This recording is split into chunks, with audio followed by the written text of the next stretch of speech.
আসসালামু আলাইকুম everyone, welcome back to my channel Mahi কিচেনে সকলকে স্বাগত জানাই নতুন আরও এক রেসিপি দেখার জন্য। আমার আজকের রেসিপি সাবুর পায়েস তো আমরা অনেকে অনেক রকমভাবে বানিয়ে খেয়েছি, তবে এইভাবে একবার সাবুদানার পায়েস বানিয়ে দেখো, খেতে কিন্তু হয় অত্যন্ত সুস্বাদু। একবার বানিয়ে খেলে কিন্তু এর স্বাদ কখনোই ভুলতে পারবে না, বারবার বানিয়ে খেতে ইচ্ছা করবে। তাই প্লিজ বন্ধুরা, রেসিপিটা কোনো রকম স্কিপ না করে প্রথম থেকে শেষ পর্যন্ত দেখতে থাকো। আশা করছি রেসিপিটা ভালো লাগবে। সাবুদানার পায়েস বা সাবুদানার ডেজার্ট যাই বলি না কেন, বানানোর জন্য প্রথমেই আমি এখানে 1 বাটি পরিমাণ ছোটো দানা সাবু ব্যবহার করছি। তোমরা চাইলে কিন্তু বড় দানা সাবু ব্যবহার করো, রেসিপিটা তৈরি করে নিতে পারবে। সাবুটাকে একটা বোলের মধ্যে নিয়ে 3-4 বার পানি পাল্টে আমি সাবুদানাটাকে খুব ভালোভাবে ধুয়ে পরিষ্কার করে নিয়েছি। ঠিক যে বাটি মেপে কিন্তু আমি সাবুদানা ব্যবহার করেছিলাম, ওই বাটি মেপেই 1 বাটি গরম পানি অ্যাড করে সাবুদানাটাকে 15 মিনিটের মতো রেস্টে রেখে দেব। আর অবশ্যই কিন্তু গরম পানি ব্যবহার করতে হবে, তাহলে কিন্তু অল্প সময়ের মধ্যেই সাবুদানাটা খুব ভালোভাবে সফট হয়ে যাবে। তো 15 মিনিট পর আমি ফিরে আসলাম, আর দেখতেই পাচ্ছ বন্ধুরা, এই সময়ের মধ্যে কিন্তু সাবুদানাটা পুরো পানিটাই সোক করে নিয়েছে আর অনেকটাই সফট হয়ে গেছে। এবার সাবুদানার মধ্যে কিছু উপকরণ অ্যাড করে দেব। চা চামচে 2 চামচ দিচ্ছি চিনি, স্বাদ মতো নুন ব্যবহার করছি, চা চামচে 2 চামচ দিচ্ছি গুঁড়ো দুধ, আর দিচ্ছি চা চামচে 2 চামচ নারকেল কোড়া। যদি হাতের কাছে থাকে অবশ্যই অ্যাড করবে, এতে কিন্তু স্বাদটা ভালো আসে। এবার সমস্ত কিছু উপকরণগুলোকে খুব ভালোভাবে হাত দিয়ে একটু মেখে নিচ্ছি।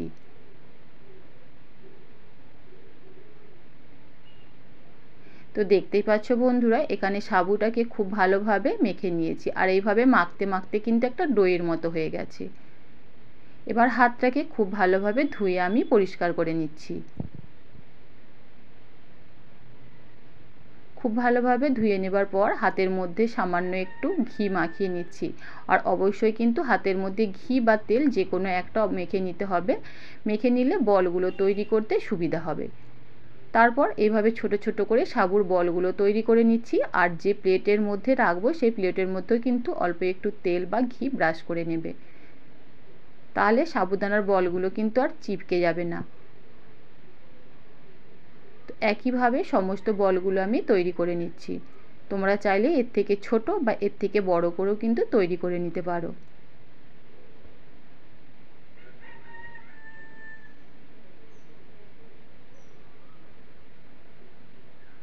এই যে দেখতেই পেলে আমি কিন্তু সমস্ত বলগুলো তৈরি করে নিয়েছি।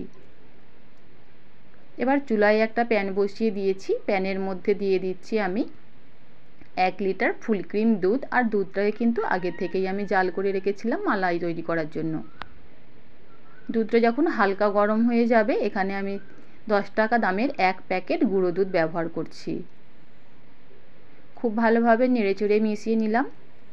সুন্দর একটা ফ্লেভারের জন্য এখানে 2টা এলাচের মুখ একটু ফাটিয়ে দিয়েছি, আর দিচ্ছি কেশর। হাতের কাছে যদি থাকে অবশ্যই অ্যাড করবে, এতে কিন্তু দুধের কালারটাও যেমন সুন্দর আসবে, ফ্লেভারটাও ভীষণ ভালো আসে। মালাইটা খেতে কিন্তু অসম্ভব মজা লাগে। আর খুবই সামান্য পরিমাণ চিনি অ্যাড করলাম, চা চামচে 2 চামচ ব্যবহার করেছি। আমি যেহেতু পরবর্তীতে কনডেন্স মিল্ক ব্যবহার করব, তাই চিনির পরিমাণটা কম ব্যবহার করলাম। দুধটা যখন খুব ভালোভাবে ফুটতে শুরু করবে, বানিয়ে রাখা সাবুর বলগুলো দিয়ে দিচ্ছি।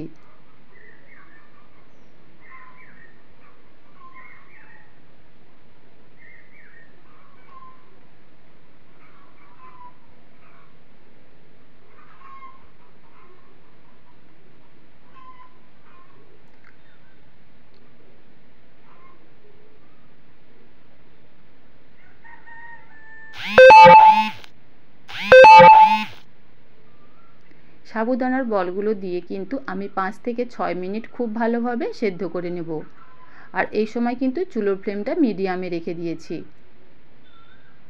তারপর আলতো হাতে একটু নাড়াচাড়া করে দিচ্ছি। এখানে কিছু কাজু আর কিশমিশ দিচ্ছি। এগুলো কিন্তু সম্পূর্ণ অপশনাল, চাইলে কিন্তু তোমরা স্কিপ করতে পারো, তবে দিলে কিন্তু খেতে বেশি ভালো লাগে। তারপর খুব ভালোভাবে নেড়েচেড়ে মিশিয়ে দিচ্ছি। তারপর দুধটাকে কিছুটা ঘন এবং ক্রিমি করার জন্য এখানে আমি কনডেন্স মিল্ক ব্যবহার করলাম।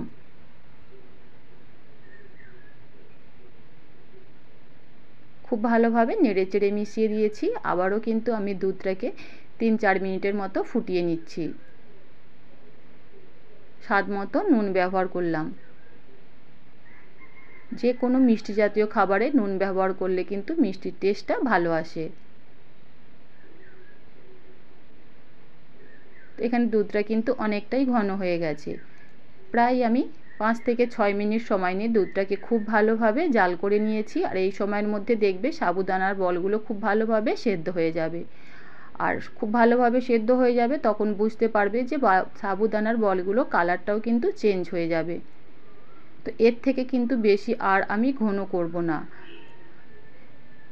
ঠান্ডা হয়ে যাওয়ার পর কিন্তু দুধটা অনেকটাই ঘন হয়ে যাবে। এবার চুলোর ফ্লেমটাকে বন্ধ করে খুব ভালোভাবে সাবুদানার বল বা পায়েস বা ডেজার্ট যাই বলি না কেন ভালোভাবে ঠান্ডা হয়ে যাওয়ার পর একটা প্লেটের মধ্যে আমি পরিবেশন করে নিচ্ছি।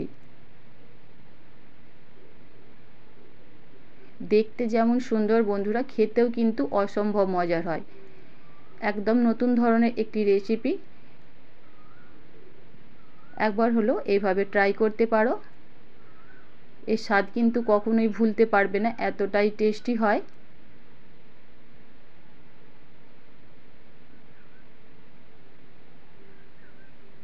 তো আজকে আমার এই সাবুদানার পায়েস বা ডেজার্ট রেসিপি কেমন লাগলো অবশ্যই কিন্তু কমেন্ট করে জানাতে পারো।